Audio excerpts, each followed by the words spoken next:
வணக்கம். ஸ்ரீ சிவசூர்யா ஜோதிட வித்யாலயம் வழங்கும் காலச்சக்கரம். நான் சிவசூர்யா செந்தில்குமார், கோவில் நகரம், கும்பகோணத்திலிருந்து.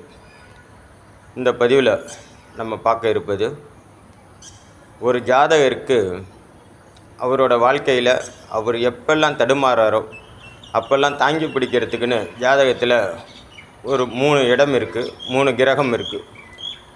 அந்த இடம் பார்த்திங்கன்னா, எந்த ஜாதகராக இருந்தாலும் ஜாதகத்தில் லக்கணாதிபதி 5ஆம் அதிபதி 5ஆம் இடம், 9ஆம் அதிபதி 9ஆம் இடம்.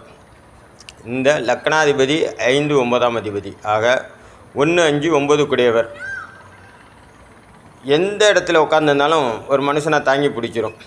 ஆனால் அவங்க தாங்கி பிடிக்க முடியாத இடம்னு ஒன்று இருக்குது. அது என்னன்னா, லக்கணத்துக்கு 6ஆம் இடத்துல போய் 1, 5, 9 கூடியவர் உட்காந்துட்டாருன்னா, உங்களுக்கு எந்த திசாபுத்தி நடந்தாலும் உங்களால் வாழ்க்கையில் முன்னேறவே முடியாது. எப்போ பாருங்கள் கடன், நோய், வம்பு, வழக்கு.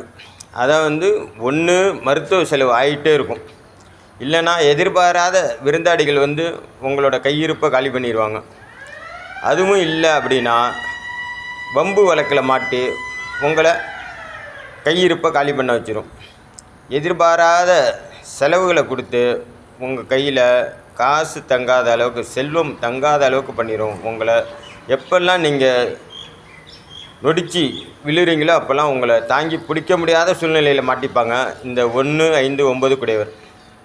5ஆம் அதிபதி தாய் போல் காப்பவர், 9ஆம் அதிபதி தந்தை போல் காப்பவர், லக்கணாதிபதி சுயமாக செயல்படுபவர், உங்களை எப்போதும் காத்து நிற்பவர். இந்த 3 கிரகமும், அதாவது 1, 5, 9 கூடிய கிரகங்கள் நம்மளோட முதுகு பக்கம்தான் 6ஆம் இடங்கிறது. ஜாதகத்தில் நம்மளோட முதுகு பக்கத்தை தான் ஜாதகத்தில் 6ஆம் இடம்னு சொல்லக்கூடிய இடம்.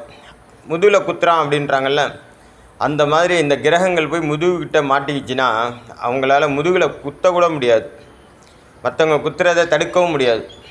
ஒரு உதாரணம் சொல்லலாம் அப்படின்னா, இந்த 1, 5, 9 கூடியவர் 6ல் அமரும்போது அவங்களுக்கு எந்த கிரகத்தோட திசாபுத்தி வந்தாலும் நன்மை செய்யவே செய்யாது. ஏன்னா அதில் இந்த 1, 5, 9 கூடியவர் புத்தி கண்டிப்பாக வரும். ஒவ்வொரு திசையிலையும் அவங்களாலேயும் உங்களுக்கு பெருசாக நன்மைகளை செஞ்சிட முடியாது. அவங்க என்ன பண்ணுவாங்கன்னா, மற்ற கிரகங்கள் கொடுக்கக்கூடிய தொந்தரவை வேடிக்கை தான் பார்ப்பாங்களே தவிர, உங்களை நீங்கள் தடுக்கி விழும்போதெல்லாம் அவங்கள தூக்கி விட முடியாத ஒரு சூழ்நிலையில் போய் மாட்டிப்பாங்க. இதில் 3ஆம் இடத்தை விட 3ஆம் இடத்துல உட்காந்தா கூட ஓரளவுக்கு உங்களுக்கு நன்மை ஏற்படும். இந்த கிரகங்கள் நான் சொல்கிற 1, 5, 9 கூடியவர் 3ல் உட்காந்தா ஓரளவுக்கு உங்களை காப்பாற்றிடுவாங்க. அதுவே 12ல் உட்காந்தா ஏதோ வாழ்க்கை ஓடிக்கிட்டு இருக்கும். 8ல் உட்காந்தா எப்படின்னே சொல்ல முடியாது, தூக்கி விட்டாலும் தூக்கி விட்டுரும், கீழே இறக்கி விட்டாலும் இறக்கி விட்டுரும். ஆக 3ஐ விட 12 வலிமை, 12ஐ விட 8 வலிமை. அதாவது உங்களுக்கு கெடுதல் செய்கிறதில்ல, 8ஐ விட 6 அதிக வலிமை உடையது. 6ஆம் இடத்துல உட்காந்த பாக்கியாதிபதியோ பூர்வ புண்ணியாதிபதியோ லக்கணாதிபதியோ உங்களுக்கு ஒரு துளியும் நன்மை செய்யவே மாட்டார். ஒரு எந்த கிரகத்தோட பார்வை சேர்க்கை இருந்தாலும் சரி தான், உங்களுக்கு அது ஒரு தவறான கிரக அமைப்பு தான். சரி, இதுக்கு ஒரு பழமொழி சொல்லுவாங்க, நீங்கள் என்ன தான் நல்லது செஞ்சாலுமே அது கெடுதலில் தான் போய் முடியும். நீங்கள் ஏதோ ஒரு தொழில் ஆரம்பிக்கிறீங்க, வாழ்க்கையில் முன்னேறுவோம் அப்படின்ட்டு ஒரு தொழில் ஆரம்பிச்சிங்கன்னா கடனில் போய் முடிஞ்சு நீங்கள் கடையை காலி பண்ணுற மாதிரி ஆகிடும். இதுபோல் நீங்கள் எந்த ஒரு விஷயம் நல்லது செய்ய ஆரம்பித்தாலும் அது கெடுதலில் தான் போய் முடியும். ஒரு உதாரணம் சொல்லுவாங்க, பிள்ளையார் பிடிக்க போய் குரங்கா மாறிடுச்சின்னு. பிள்ளையார் பிடிக்க ஆரம்பித்து அது குரங்காயிடுச்சுன்னா அந்த பொம்மை என்ன பண்ணும், குரங்கு என்ன பண்ணும், எவ்வளோ சேட்டைகள் கொடுக்கும். சும்மாவே நீங்கள் ஒரு குரங்கை கையில் பிடிச்சிங்கன்னா உங்களை என்னென்ன பாடுபடுத்தும். அதே போல் தான் நீங்கள் எந்த ஒரு விஷயத்தை துவங்கினாலும் அது பிள்ளையார் பிடிக்க போய் குரங்கா மாறின கதையாக தான் இருக்கும். இதுக்கெல்லாம் நீங்கள் என்ன பண்ணலாம் அப்படின்னு பார்த்தீங்கன்னா, ஒரே ஒரு பரிகாரம்.